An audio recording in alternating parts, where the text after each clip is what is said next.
Pasal 112 KUHP sulit. Kenapa? Pasal tersebut adalah pasal yang mengatur ya babnya itu soal pertahanan dan keamanan negara. Misalnya dalam situasi perang, membocorkan rahasia kepada musuh dan lain sebagainya. Kalau ini kita tidak lihat seperti itu, ya kan? Putusan MK ini nggak ada kaitannya dengan perang, dengan situasi pertahanan dan keamanan. Juga misalnya di pasal 311 ada soal membocorkan rahasia yang lebih merupakan rahasia dagang. Ini juga nggak ada kaitannya.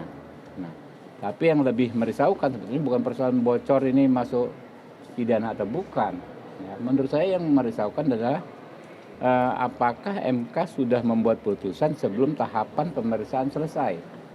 Kan kami para pihak belum semua menyampaikan kesimpulan per hari ini.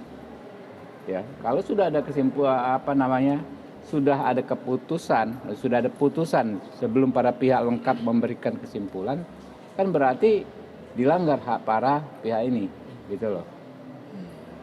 Yang kedua, apakah MK akan membuat putusan yang menjadi proporsional tertutup? Ini kan menurut saya cukup membahayakan. Kenapa? Situasinya hampir semua partai politik ya, hampir semua format penyusunan daftar calegnya itu orientasinya terbuka. Kalau tiba-tiba tertutup, ini bisa agak-agak chaos secara politik ya, bukan ini ya. Karena orang-orang pasti ribut, yang sudah daftar pasti mundur, dan kita yang sudah daftar ya bisa mundur, dan kita akan kesulitan mencari penggantinya. Dan ini bukan hanya di level DPR RI, ada kabupaten, kota, provinsi. Sehingga ini bisa di mana-mana gitu loh. Ada masalah politik ya yang cukup genting di mana-mana.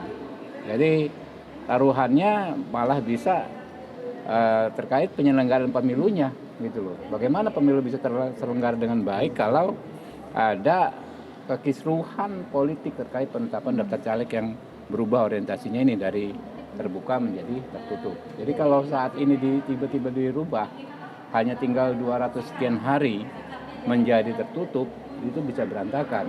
Bukan hanya penyusunan caleg, pembinaan partai selama ini, Partai Gerindra sudah 3 periode ya, orientasinya ya terbuka.